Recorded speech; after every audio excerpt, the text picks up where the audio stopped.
And some days the elevator works. No, lately, yeah.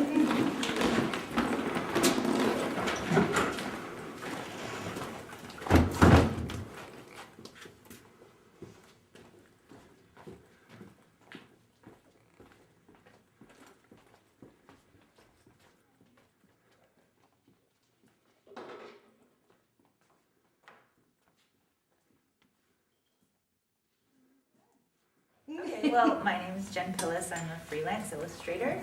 I've been renting a studio here pretty much in this space of Akin Lansdowne since 2012. When I joined, I had a tour, and then that day wrote back and I was like, I absolutely have to have this space. Like, I fell in love with the space as soon as I saw it. I've been here ever since.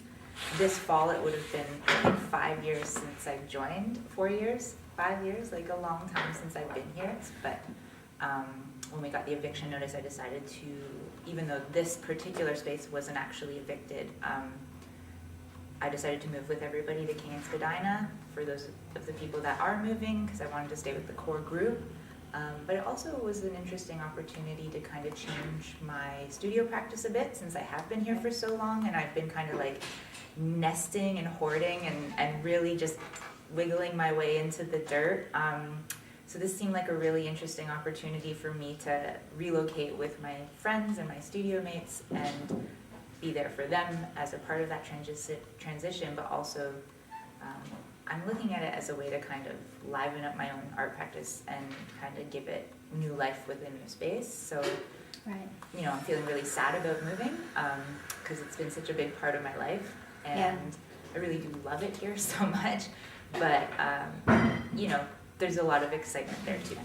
And so just to kind of make things clear, there's two spaces in this building at Akin, and so the first level studio is being vacated right now, and we are now in the second level where your space was, which is not an immediate moving situation, but it still affects you, right? Well, like, a lot of the members on the second floor here have been like, oh, are we going to get an eviction notice too? And I really don't know. I really can't say for sure. We've asked the building owners and they haven't told us yes or no.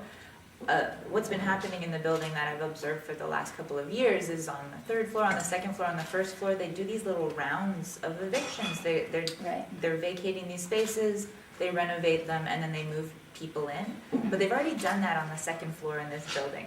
They've already evicted some people, groups of wonderful artists who were my neighbors and friends who had to leave. They gutted the space and renovated it, and now it's other businesses have moved in. So I've been telling the artists here that hopefully we don't have to leave this space anytime soon, and for a lot of people, you know, their homes are near here or other places that are important to them are near here. They really do not want to leave this neighborhood.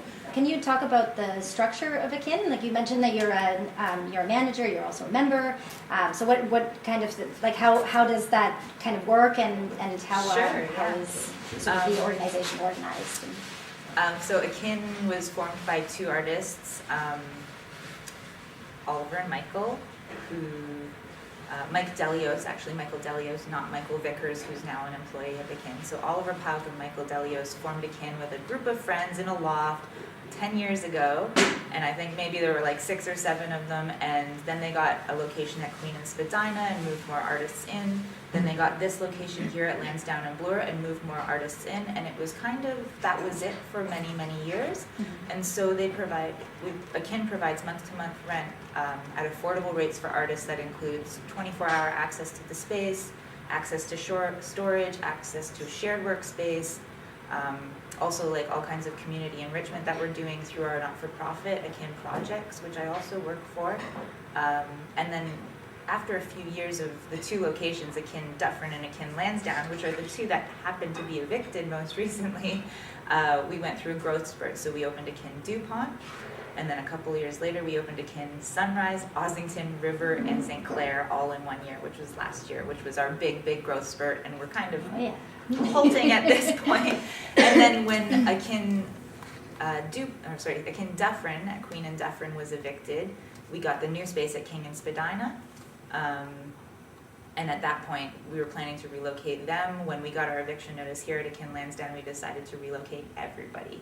So we've got close to 85 artists, I think, moving into King and Spadina, evicted from 2 separate Akin locations, moving in together into this new, also temporary community, because the lease we got in the new space is, again, that building's scheduled for demolition, and it's going to become this crazy other project. And so we're looking at adopting a more nomadic approach to studio spaces, because artists really want to be near the museums and the galleries and the supply shops and the artist communities. They want to stay in the core of the city, but rent has become absolutely unaffordable for anybody to do that. Yeah. But when we work with these property developers in this way, we can get these temporary spaces for 1, 2, 3 years while they're working on getting all their ducks in a row for their other projects. Mm-hmm.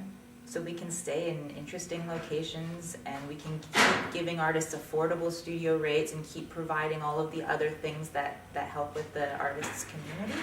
If you had to say there's one thing, one benefit that you think is really significant in being part of Akin, what would it be? It's the people. It's the artists I've met, my studio mates. They've become my friends. They've taught me things, I've taught them things, and we've given each other opportunities, and we were forming lifelong connections. So it was, yes, it's nice to be able to have a workspace away from home, because I definitely work better when I leave my home and go somewhere else. So to have something separated from my laundry and my cats and my chores and the television definitely made me work, produce more work and produce better work. But that's not what was most important to me. What was most important to me in these last few years has been the relationships I've formed with the people I met, who I never would have met, because they're not illustrators, they're not comic artists, they're not. That's the thing. They're not into the same things I'm into. We don't go to the same places. We don't live in the same neighborhoods. We never would have met if we weren't a part of Akin. And there are dozens of them, maybe hundreds of these people who are really significant to me now.